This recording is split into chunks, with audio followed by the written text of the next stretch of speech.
Today on the show, I will cover the movie Sin City, The Sandlot, and A Scanner Darkly. Yeah, that's right, it's 3. Take that, expectations.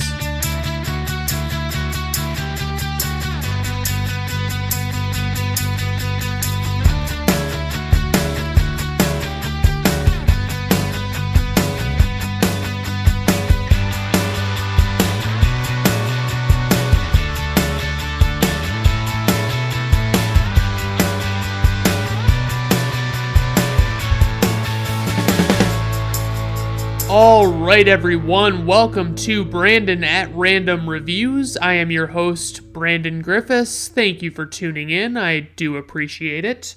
Today on the show, we've got a few movies to talk about, but as always, I'm going to cover some very brief topics to kind of ease into the subject matter at hand. As I've mentioned in the past, I have some eye issues, things that I've had doctors treating me for at every turn for the last 6 years. I've got this special contact, and you might know some people that have this. I've never met anybody that told me that they had this, but so it's what they call a rigid gas permeable contact, and it is, rigid, like legitimately, it does not regularly bend or be flexible at all, and it is something that I have to fill up with saline solution, and I have to use a plunger to get it, like this little mini plunger thing, to get it into my eye and to take it out of my eye. The biggest problems I have on a daily basis with it are the level of blurriness that I experience from having these contacts in, and I guess it's normal, especially for somebody with my kind of eye ailments. It's like you have to take the contact out and clean it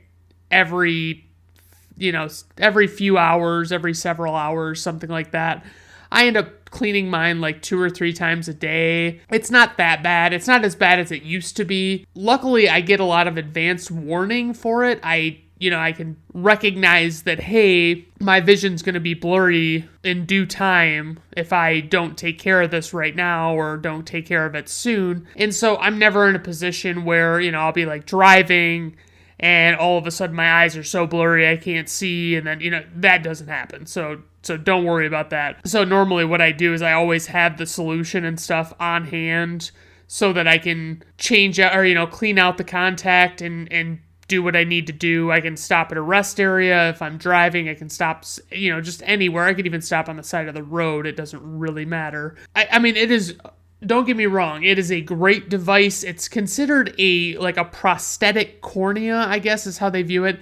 It's also called a PROS, which is, it's developed in Boston, and it's basically just designed to serve as an artificial cornea for people with corneal damage like myself. It makes my vision so much clearer. It makes it so much easier for me to see at night. What I had going on before was just this bandage contact lens, which is just a giant lens that is regularly flexible, except, it's double the size of a normal contact. Probably not quite double, but, it's quite a bit larger than a regular contact, and it's very difficult to just pop into your eye. So I have that going on every day, and I just like to kind of keep people abreast of what's, my sister has asked me in the past, what, I was at her house and she was like, so what's your vision like now? Like, what level of vision do you have? And I'm like, I can't tell if something is in HD or 4K UHD or whatever. I can watch pretty much anything in standard definition and be good with it. And she's like, well, I'm in that boat. And I was like, I guess I don't know how to explain it really. It's just things aren't as clear as they were before, because I had contacts before I went in the hospital, and it was a lot clearer than what I've got going on now. It's just, it wasn't as, it's not as crisp as it once was. I always carry around these artificial tears and these little individual use vials. And this is very rare that I do this, but it used to be I would do it all the fucking time. But it was like, I would have to tilt my head back and do eye drops because my eyes would dry out so bad that I couldn't help it. And I've actually gotten to the point where I don't do the drops as much anymore. I wouldn't even necessarily say my eyes don't dry out as much anymore, but I basically have come to terms with it, and like, I just straight up don't blink, because blinking is the biggest problem I have with these contacts. Is it's like, when I first pop the contact into my eye, I can blink and do that regularly for a few minutes, but after a while, I have to start leaving my eye open and let the surface of my eye dry out, and I don't know why, but that seems to fucking work, and it's not an ideal situation. So I guess now that I have gotten you guys all, in a super good mood, I'm going to talk about our first movie, which is Sin City, released on April 1st, 2005, no joke. Director Robert Rodriguez. He made the Mexico trilogy, so you got El Mariachi, you got Desperado, and you got Once Upon a Time in Mexico. He made From Dusk Till Dawn with George Clooney and Quentin Tarantino. The Faculty, which I honestly forgot was even a movie until I was looking this guy up. He has done multiple Spy Kids movies, which, think about that what you will. He made The Adventures of Shark Boy and Lava Girl, which I've heard of from internet memes regarding nostalgia. And I always get bummed out when I see memes that, like, want you to be nostalgic for something that is too new for you to be, if you're me, you can't be nostalgic about Bob the Builder because Bob the Builder wasn't around when I was a kid, So, anyway, Robert Rodriguez also directed Planet Terror, which was the other half of the project he did with Quentin Tarantino called the Grindhouse movies. He made Machete and Machete Kills, which actually were just like joke previews in the Grindhouse movies. He also made the sequel to Sin City, which is called Sin City: A Dame to Kill For. And he made Alita Battle Angel, which I actually really enjoyed. Alita Battle Angel. It was a very solid movie, and I'd love for them to make a sequel if they're going to do that. So there's this big hoopla about Frank Miller was credited as a director on this film, and he was basically like a dedicated consultant because he wrote the graphic novels that this movie is about. I don't really buy that he did much real directing, but basically, like, Robert Rodriguez gave up his seat with the Directors Guild to get Frank Miller's name put on as a co-director on this movie, which I'm like, okay, do what you want to do, but wow. Frank Miller went on to direct another movie, but in this one, he was actually like sole director, and it's called The Spirit. Fucking terrible. Just worst fucking movie you'll ever... It was like you took the elements from Sin City that were cool, and you tried to just throw them on top of another story, and it didn't really work super well. So, there was that. It wasn't ideal, but, whatever. So, as I mentioned, Frank Miller, he wrote the graphic novels for Sin City. I believe there were 7 of them, and I've read these. It's been a long time. I don't remember them super well. He also wrote The Dark Knight Returns, which is like one of, if not the greatest Batman graphic novels of all time, and it's also one of the greatest graphic novels of all time. He also wrote Batman Year One, which is like, as you might guess, the first year of Batman's story. He wrote Daredevil. He wrote Wolverine. He just wrote these stories, and they were titled this, and it aggravates me because it makes them really difficult to find. You have to basically search Frank Miller, Daredevil, Frank Miller, Wolverine, just to find where these things are. He's made a bunch of DC and Marvel stories, but the thing is like, most of the time his stories aren't considered canon. And if you're not familiar with comic book lingo or like just universe, like fictional universe lingo, canon means like if you're in the canon of Star Wars, for instance, you are in the actual continuity, and the stories are the stories that you have are real in that universe, and they exist in regard to other things that happen in that universe, okay? But with he's making these like standalone stories that aren't really actually valid by the standards of the universe that they're set in, right? So it's a little wild there. But first and foremost, with this stupendous cast, we have Mickey Rourke, who plays Marv. Marv he's quite the badass. I mean, he's a very, very awesome character. I mean, he just kicks so much ass in this movie. It's just so great. And he's fucking relentless. And oh man, he's fucking awesome. Mickey Rourke was in a movie called Double Team at the end of the 90s with Jean-Claude Van Damme and Dennis Rodman, which it was as good of a movie as you might expect it to have been. He was in The Rainmaker with Matt Damon. He was in Once Upon a Time in Mexico, which is a Robert Rodriguez movie. He was in Man on Fire, which if you ever want to watch a movie about Denzel Washington going on a rampage, fucking check it out. He was in Domino with Keira Knightley. He was in The Wrestler, which was a solid drama. You know, it was a pretty good movie. He was also the villain in Iron Man 2. He played Whiplash. So there's a movie called 9.5 Weeks from the 80s that was one of his early movies, and I think it's got Kim Basinger in it. And I don't know if Kim Basinger is like, if she got nude for the movie, but like I've never seen, like I've only ever seen parodies of the sex scene from 9.5 Weeks. I've seen it parodied in Hot Shots, the Top Gun parody movie.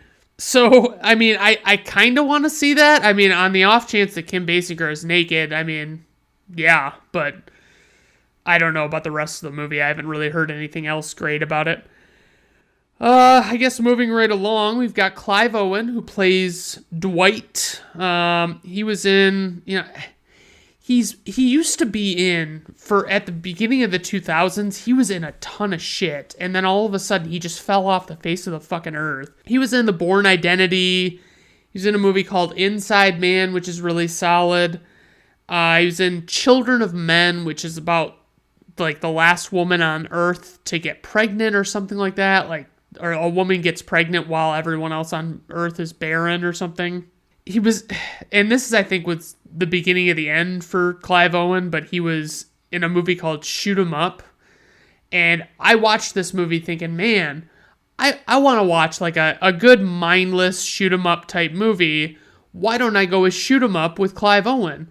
And let me tell you, mindless does not begin to describe how fucking stupid that movie was. But it's just cartoonishly bad. It was stupid the whole way.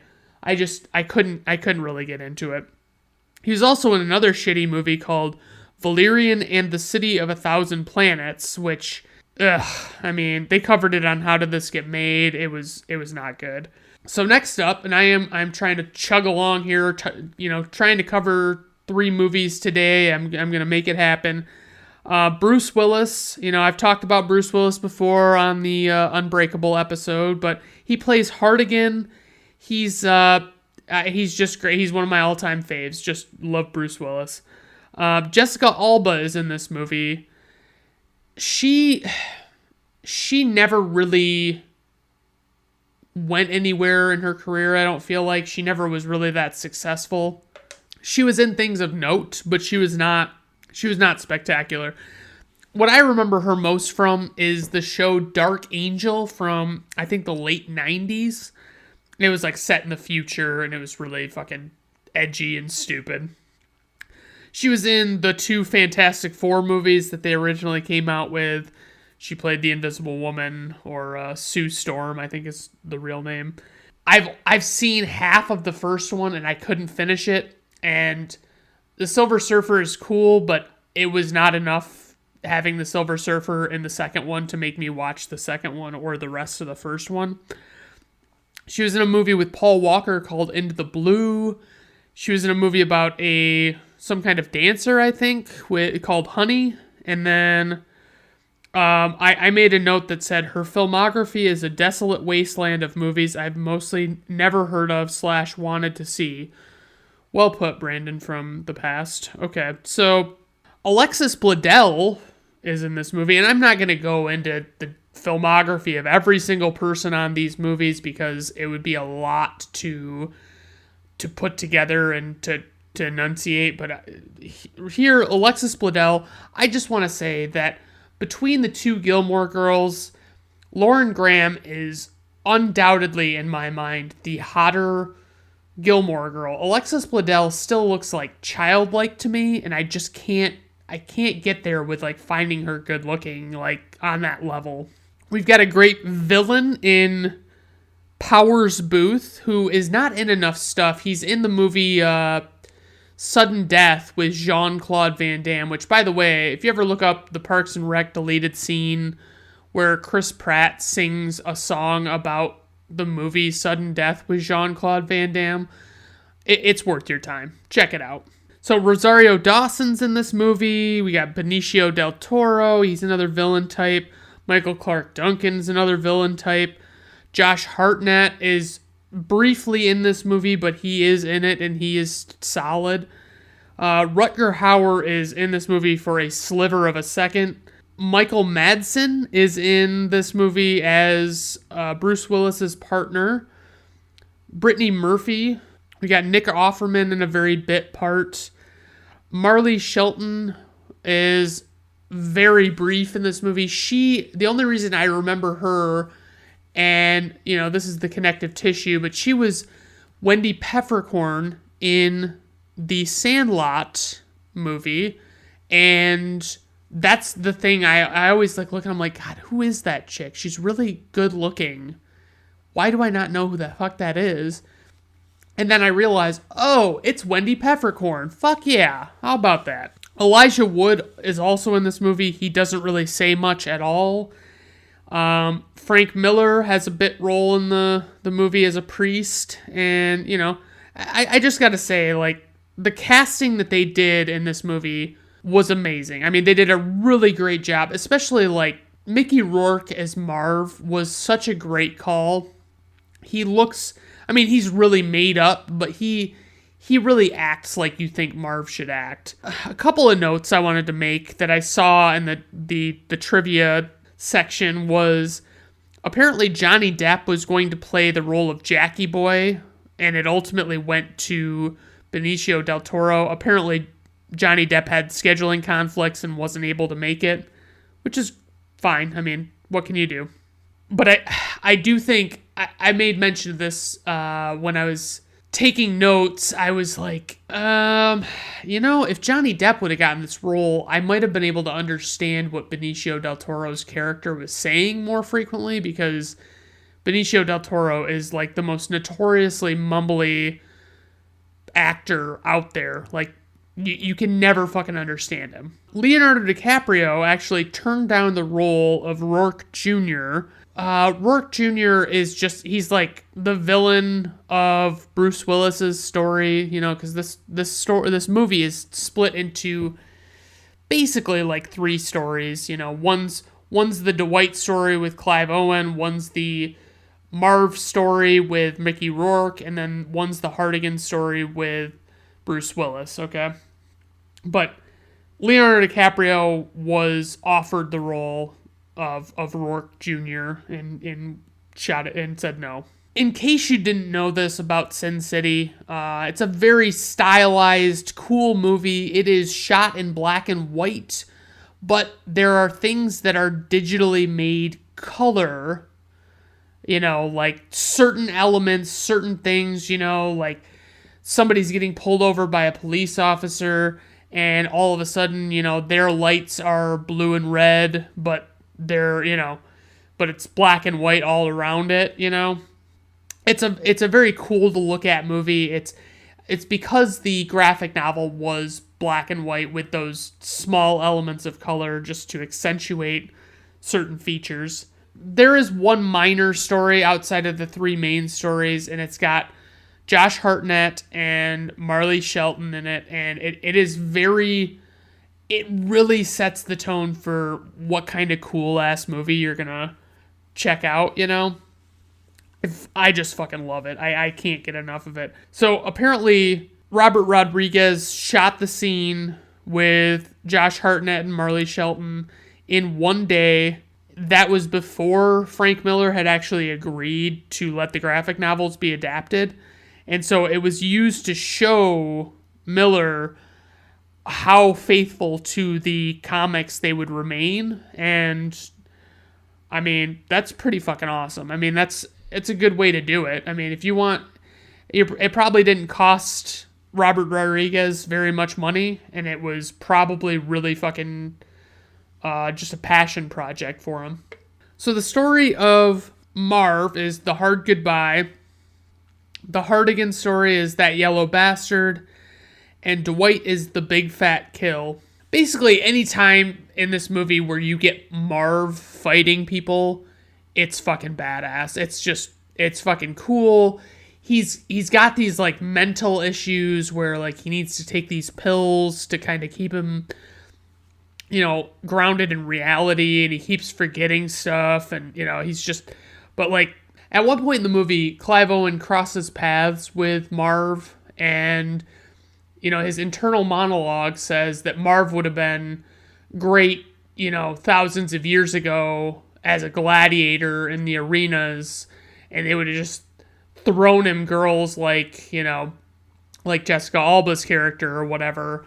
And it's like he just seems so out of place in today's world. There's also, you know, the fact that, I mean, basically, Hardigan, it's just like the classic, like, down on his luck, end of his career, cop type, you know, that's trying to take down one last bad guy, doesn't want to see bad things happen, shit like that.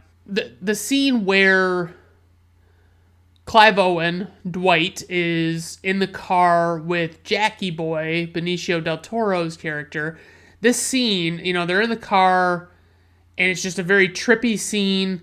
It was directed specially by Quentin Tarantino, which is really cool.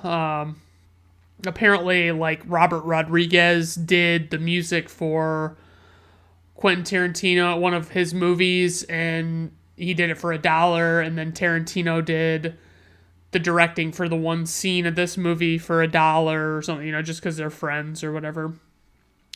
So, obviously, you know, the color scheme thing in this movie, that's the big selling point. I mean, it's so cool to look at. This movie is just awesome to look at, and it's I like the way, because they don't really do this to great effect in a lot of other movies, but the movie is read like a comic book. It feels like when the characters are talking, they are coming straight out of a comic book, and not, you know, I mean, it's very, very awesome the way they do that. And it never seems, even though, like, obviously there's some elements of any graphic novel that would sound silly in real life, because this movie commits to it so fully, you don't lose anything. You know, you don't, there's no, like, winking at the camera. There's no, they're all straight faced. They're all playing it right. And it's fucking awesome. I love it. I'll be honest with you, like, the casting is probably the best part of this movie. It's got such an immensely large cast, and they did an amazing job picking the right people to play these roles. Like I said, I've read the graphic novels. The graphic novels are very well written. They're very, I mean, it's just like, they're edgy and cool, man. Like, that's just all there is to it. And they're very faithful. Like, they used the graphic novels basically as storyboards for how they were going to shoot the movie, because they wanted them to be so comic accurate. And the other thing I have to mention is, like, not only are the visuals cool, but the visuals have held up. You know, this was made that long ago. It was made in '05, I think it was, and it's just, it was April of 2005, and honestly, they did such a good job of making it look the way it needed to stand the test of time. I don't go back and look at this movie now and think, wow, that looks really fucking cheesy and shitty the way they did the visual effects in Sin City. No, they did a fucking great job, and I fucking love it. One criticism, and I don't know if I'd call this a criticism, but I get the feeling seeping through in this movie that Frank Miller is exceedingly horny, and I guess we're all a little horny. I think the world just wants to deny people their horniness, and like they don't want to see it talked about, and it's like maybe it's for the better that we talk about it. Maybe, if more people were willing to talk about it, there would be more, happiness in the world. Who knows? But anyway, that was a mild criticism. It felt really horny, and that's all there is to it. Very few women are seen on screen that are not treated like objects in this movie. They're kind of just, there are some well-written women, don't get me wrong, but like for the most part, they're all in like scantily clad clothing and shit like that. Just not, I don't know. The sequel, I feel like the sequel, they would have almost been better off like saying, hey, we're going to shoot all of this at once. We're going to shoot Sin City and then Sin City 2 back to back like Richard Donner did with the Superman movies. And we're going to release them within a couple of years of each other. But what they did was they released Sin City: A Dame to Kill For several years later, and it lost a lot of the, it just wasn't as cool as the original, and it's unfortunate. I would say another little critique would be this movie could have been 3 hours long easily and covered more of the stories in one movie. And I think maybe it was like marketability, like they didn't know if people would want to sit through that much of this kind of story. And because it could have been like 5 stories, you know what I mean? It didn't have to be 2 hours, 12 minutes or whatever it is, or over 2 hours anyway. And, it could have just been, almost all the stories, or, even if they wanted to go so far as to trim the fat a little bit on some of the stories and then cram all of them in, but I think that might be a bad idea, so never mind on that. I think it's deliberately, this movie is kind of cartoonish. It's obviously it's adapted from an animated story, it's like a graphic novel, but things are deliberately silly and over the top, and I think that turns a lot of people off. Like I remember trying to show this movie to friends when it came out, and they were like, this is fucking stupid. Like why is this like this? And it's like, well, it's a fucking comic book, dude. Like get the fuck over it.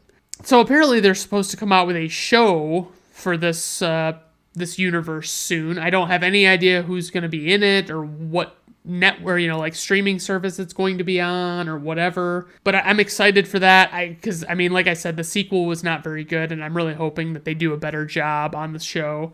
Robert Rodriguez called this less of an adaptation and more of a translation to screen, so there are no screenwriting credits, which I think is pretty interesting. It's kind of awesome that that's the way they did it. Many of the scenes were shot before any of the actors had even signed on for them. So, like, just to give you an idea, and it's weird. You can kind of tell something's a bit different about this movie when you're looking at it. But it's like to say, like, okay, this whole scene was shot, or this sequence was shot without this actor being present. Yeah, I guess that kind of makes sense. Like, I watched it through that lens when I, watched it for this episode.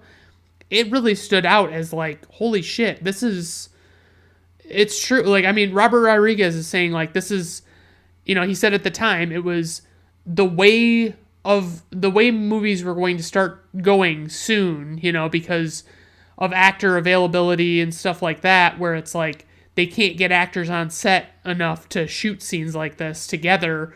And so they just shot them in a way that it looked like they were on screen together, but they really weren't. Like, for instance, Mickey Rourke and Elijah Wood, they never met until the premiere of this movie, and they have a fight scene together, you know? So, like, they starred in a scene together, and they didn't actually meet each other at all. They just shot the scenes, you know, they shot their portions of the scene separately, and that's what they did.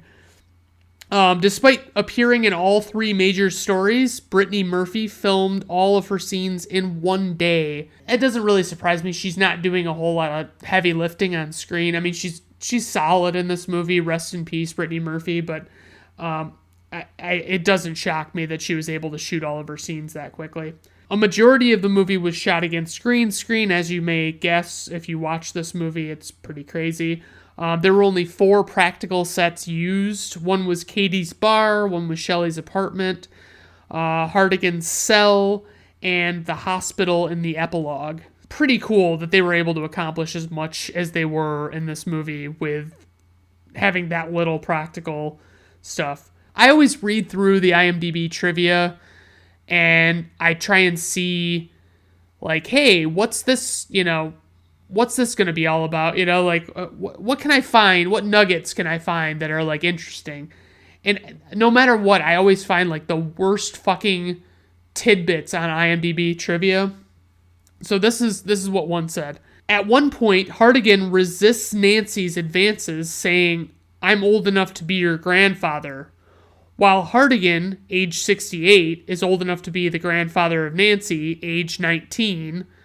In real life, Bruce Willis and Jessica Alba are only 26 years apart. So, like, fucking great. Like, yeah, so he's old enough to be her father by a lot, and that makes it better, I guess. That makes it interesting, because they're really not that far apart. It's like, no, that's fucking stupid. Like, I mean, if they would have cast somebody older for the Hartigan part, and younger for, because I mean, I know Jessica Alba, there's no fucking way she was 19 in this movie. Like, she had been in way too much stuff in her career as an adult to be able to say that she was 19, but whatever. They don't really go too crazy flaunting that tidbit about her, but whatever. So the runtime of this movie was 124 minutes, so I was wrong. It was 2 hours, 4 minutes.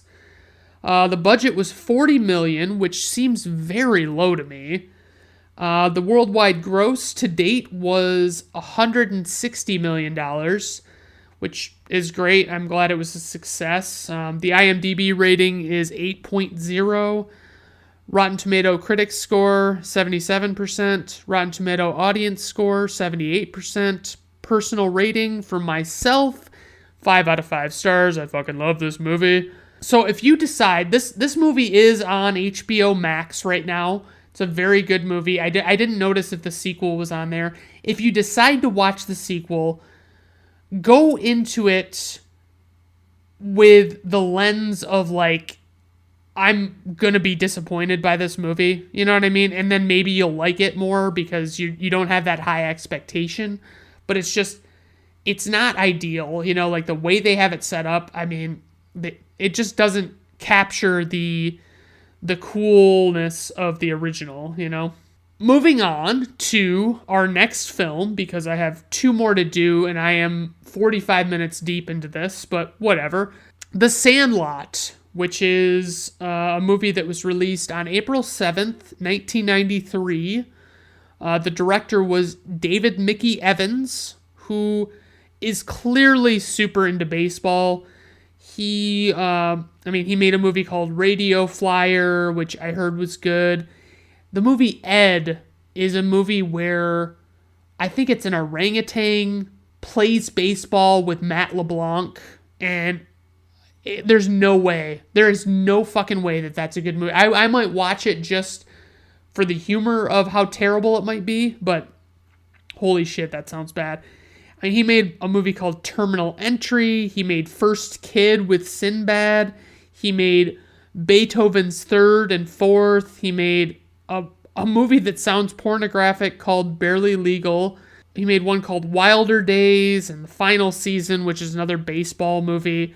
like I honestly can't say that I was too super piqued in interest about seeing more of his movies, but whatever. As far as the cast, I mean, most of the kids in this movie were relative unknowns when this movie came out, and they did a spectacular job. I can't deny that. So you got Tom Guiry, I think that's how you say it, Guiry, Guiry.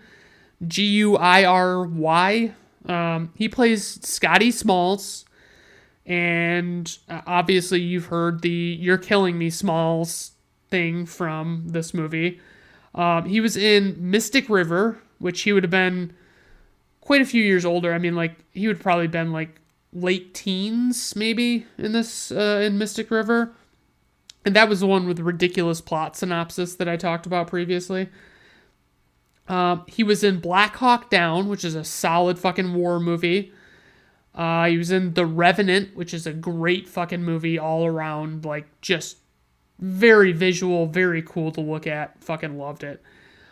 He was in U-571, which I think is about a submarine, and I've never seen it, and I've always heard about it, but I don't know that I actually want to see it that bad. Mike Vitar plays Benjamin Franklin Rodriguez, or Benny the Jet Rodriguez. He was only in Mighty Ducks 2 and 3, and apparently he didn't really want to act very much because he didn't have much on IMDb worth talking about. Patrick Renna plays Hamilton Ham Porter. He was in that movie, that soccer movie, The Big Green. He was in Son-in-Law as like the little brother, I think. He was in an X-Files episode that I love called Bad Blood. It's like one of the few comedic episodes of the X-Files, and it's got just this really silly premise. It's just very funny. Chauncey Lepardi plays Michael Squints Polydorus, which, by the way, I don't know who you grew up with, but not every kid that I grew up with had a little, quote-unquote nickname in the middle of their, in the middle of their real name, where we would refer to them as that, He was in Freaks and Geeks, Father of the Bride, Casper, the one with Christina Ricci, who I've had a crush on since the movie Now and Then came out. He was also in The Big Green, and he was in House Guest, which is another Sinbad movie. So then we kind of get on to the adults of this movie. We got Dennis Leary, who you're probably familiar with. He's actually kind of sort of famous. He plays Bill, who is Scott Smalls' stepdad. He was in The Amazing Spider-Man as Captain Stacy. He's in the Ice Age movies. I think he's the saber-toothed tiger. He's in the Thomas Crown Affair, Suicide Kings, Wag the Dog, Small Soldiers, Demolition Man, Loaded Weapon 1. I still need to revisit Loaded Weapon 1 because I remember that being pretty fucking hilarious. Like, it poked fun at all the Lethal Weapon movies. Fucking great. We got James Earl Jones, who plays the character of Mr. Myrtle. You might remember him from a little movie universe called Star Wars, where he voices Darth Vader. He also voiced Mufasa in both of the Lion King movies, the regular animated one and the computer animated-ish one that came out recently. He was in The Hunt for Red October, Field of Dreams, Coming to America. I forgot how much shit he was in. Before I started looking him up, I had forgotten all about him. Him being in, like, Coming to America and stuff, and Field of Dreams. Like, of course, I've never been a big Field of Dreams guy. Like, I like the movie okay, but I don't love it like some people love it. Karen Allen plays Smalls' mom, and she was in Raiders of the Lost Ark as Indiana Jones's love interest. So the basic premise of The Sandlot is you've got Scotty Smalls. He's the new kid in town. He just moved there, And, he's a little nerdy. He's got like an erector set and he's, staying inside mostly. He really doesn't know how to play baseball, but he knows that there are these kids that go to this like makeshift baseball diamond and play. And so he goes there and sees if he can like hang around and maybe learn how to play from them or whatever. And then, Benny, the Jet Rodriguez, he takes him under his wing, basically. Like, he gives him a shot because they need the extra guy anyway, as Benny says. Of course, what movie would this be if they didn't get into some kind of trouble, So it's a lot of really fun, it's a fun movie, you know what I mean? You never get bored when you're watching it. It's just great. So some of the highlights of this movie, it showcases realistic childhood interactions and swearing, because I know, like, when I was in school, I went to a school that was like, so like my elementary school, all of the kids on the playground swore, you know what I mean? Every time I got a chance, they were swearing. Okay. And I mean, I went to this other school, an elementary school, for 5th grade only, and those kids not only did they not swear, they would fucking go tell on you if you swore, in close quarters, just like talking, you know what I mean? It's like, it was so fucking lame. It just pissed me off. But anyway, I mean, I was always the swearing type, you know what I mean? I've always said the fuck word, the shit word, whatever. It's just better. This movie is also set in the 60s, and it feels right. I'll get into a couple of idiosyncrasies, or whatever you want to call them. If this movie didn't look so much like it was made with more modern equipment, I could have been confused and thought that this actually was shot in the 60s. Like, they do a really solid job of making it look like it's set where it's supposed to be set. There's a scene where, they have chewing tobacco, because that's what all the cool big leaguers do. They go to the pool for one scene, which is a huge pivotal scene. It's like one of the most memorable scenes in this movie, if not the most memorable. They also try and get into Mr. Myrtle's yard. I don't want to give away the whole plot, but, they're trying to get into his yard for a reason and blah, blah, blah. And, there's a final chase scene, and it's fucking great cinema, guys. I think that this movie stands out as being spectacular. What I pointed out in my notes was that despite the fact that like 90% of the scenes of this movie are with an all-child cast, all kids that are, I'm guessing, between like 10 and 15, all in that age range, or at least they're meant to look like it. Everything acting-wise, nothing feels off. They don't seem like they're shitty child actors and they're just reading lines to read lines. They seem like they're really into it and they really want to sell what they're reading. It makes me feel like I want to love baseball despite not loving baseball much at all, which is reasonable, but the interactions here, I mean, they're so great. They're so real feeling, you know what I mean? It's like I talked about, the kids swearing with each other. Like, that feels so authentic to me, because it's like they just say what kids say. You know what I mean? They don't fucking mince words. They don't fucking do stupid stuff. My only criticisms of this movie are, for one, I can never really know if I would love this movie quite as much if I had never seen it all my life, and then I all of a sudden watched it today and determined if it was tried to determine if it was as good as I really think it is. Another issue is the IMDb goofs section pointed out, and this is, Benny's hat has an MLB logo on the back And the MLB didn't put logos on the back of their caps until 1992, despite the film being set supposedly in 1962. So basically, that's just like a scathing indictment of the integrity of this film. I mean, if you can't get that right, why are you even making movies, guy? Huh? The other thing that I wanted to mention was Roger Ebert gave this 3 stars out of, I believe, 4. That's how he ranks. But he likened it to a summertime version of A Christmas Story, which makes me kind of like this movie less, honestly. But that's my cross to bear. Maybe one day I'll do an episode on how little I like A Christmas Story. So a few trivia items. There aren't a ton of them, but older and younger brothers played Benny at his young age and his older age when he's playing pro baseball.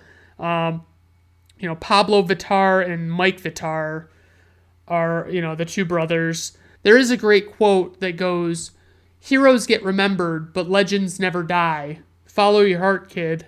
You can never go wrong." It's just, what a fucking perfect fucking quote.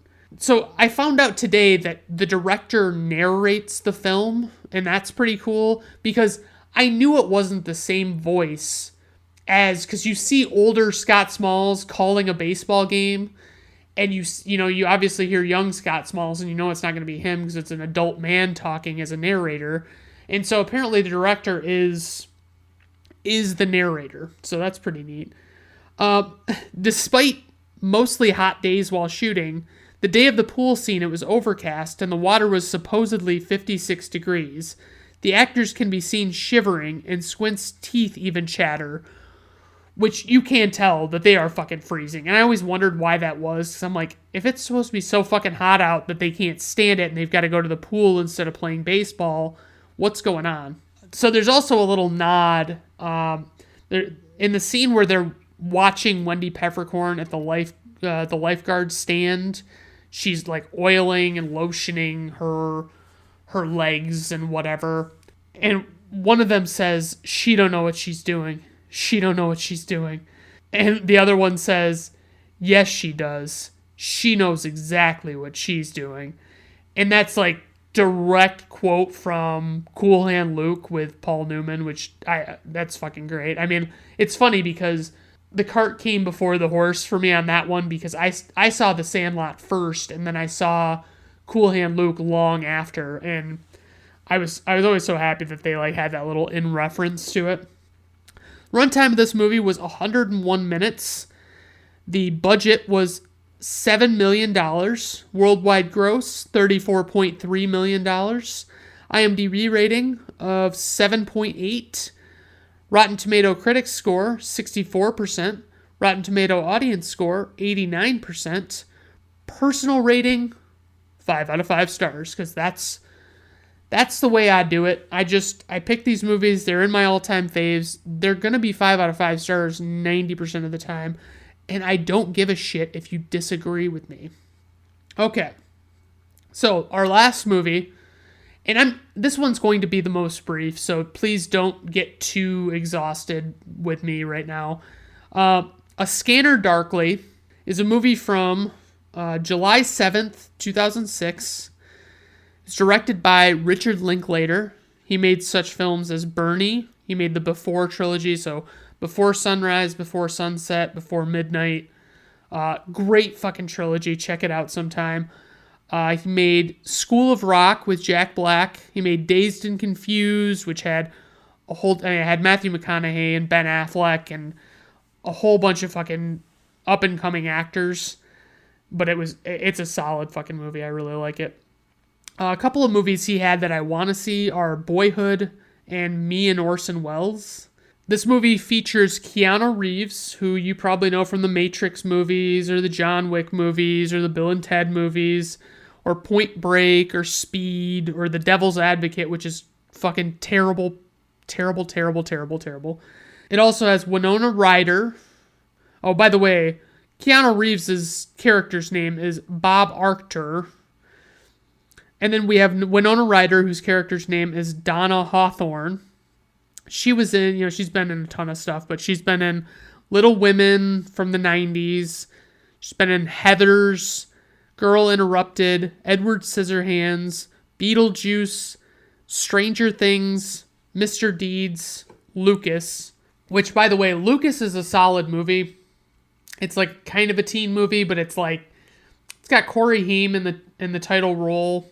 It's a good movie. I don't remember Winona Ryder in it at all, and I don't know how I feel about Winona Ryder, honestly. Like, I was saying how I was talking to somebody about Stranger Things and how I thought she was pretty good in that show, and I'd heard a lot of people say they thought she was really good in that show, and then when I talked to these other people, like, I think it was my sister and brother-in-law, and they basically said that she was horrible in that movie, or in that show, I should say.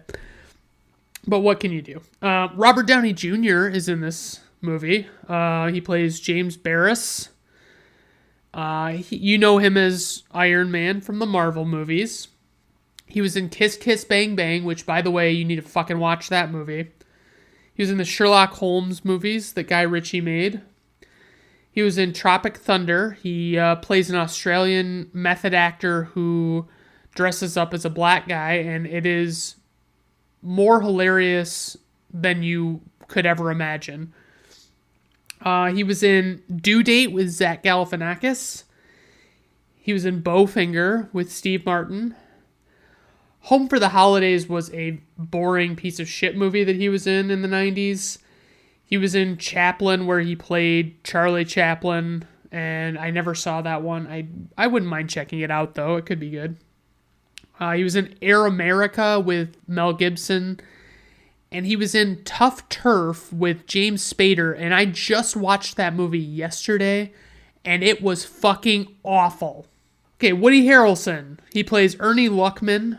He was, he's Woody Harrelson. He's in fucking everything, but, I mean, he could be the next, 6 Degrees of Kevin Bacon guy. He could be 6 Degrees of Woody Harrelson.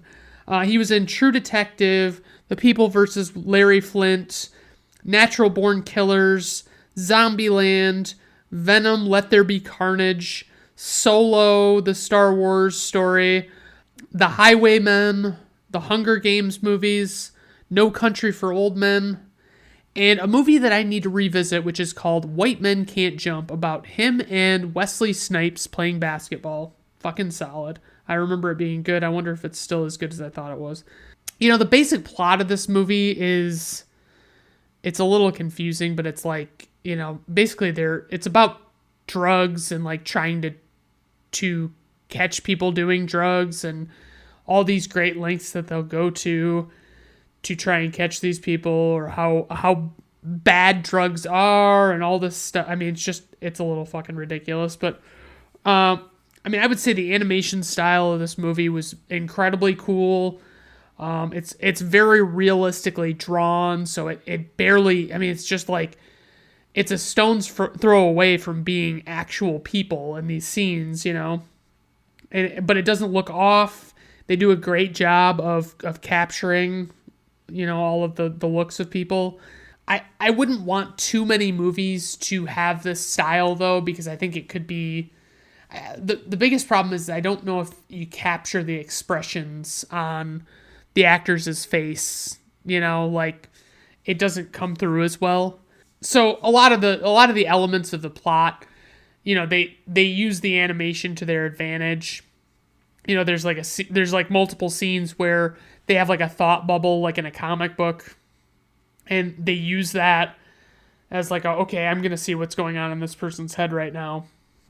And then, there's like this weird thing where like Keanu Reeves and like a bunch of other people are wearing these suits to conceal their identity and to be able to emulate other people. And it's a little off-putting, but it's kind of cool, I guess. I would say the performances in this movie are pretty solid. They're pretty genuine. Specifically Keanu and Robert Downey Jr. I can't tell. My sister always used to say that she can't picture Keanu Reeves as anybody other than Ted from Bill and Ted. And that's why she can't like see him as a good actor outside of that role. and I doubt she sees him as a good actor inside of that role. But, you know, I think I've come around to Keanu Reeves. I think he has a different kind of style about him, and it's a little different to approach, but it's still solid. I did find it interesting how the story kind of left you with a feeling of helplessness, and, you know, you don't know where it's, you know, you don't feel like there's any way out, you know what I mean? And they did a good job, and that's obviously, it's the point of the movie, you know, it's the whole drugs thing where it's like, you're hooked on these drugs, you can't get away from them, nobody can help you, blah, blah, blah. And then there are people that are trying to like put you in jail for using them. I did also mention in my notes that, you know, it's the fact that it's animated does take something away from the impact the story has.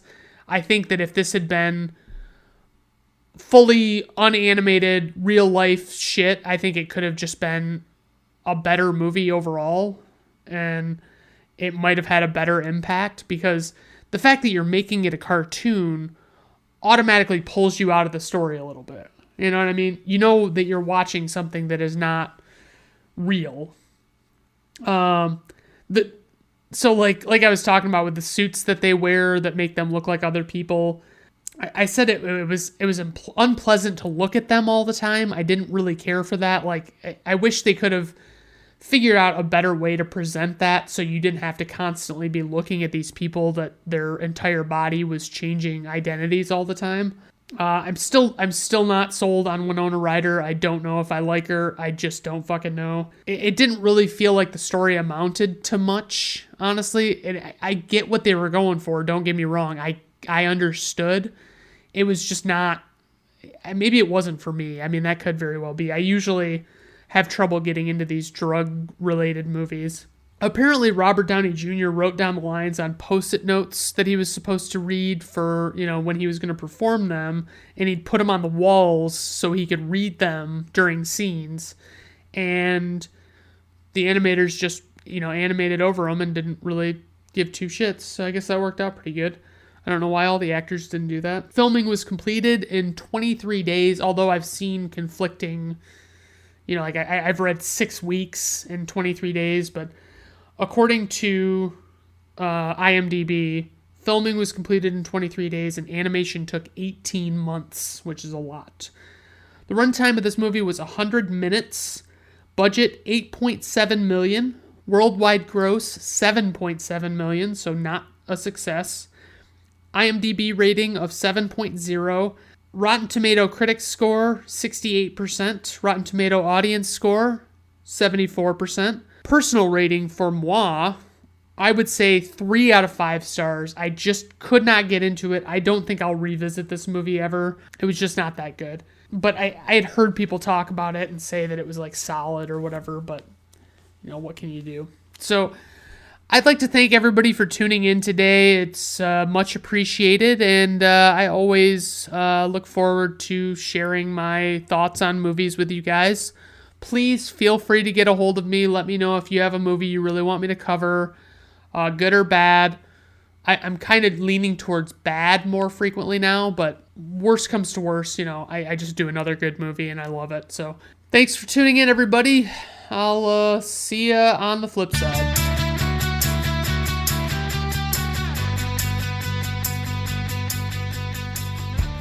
Brandon at Random Reviews is performed, written, directed, produced, and edited by Brandon Griffiths. Theme music is performed by Augusto Diniz from Fiverr.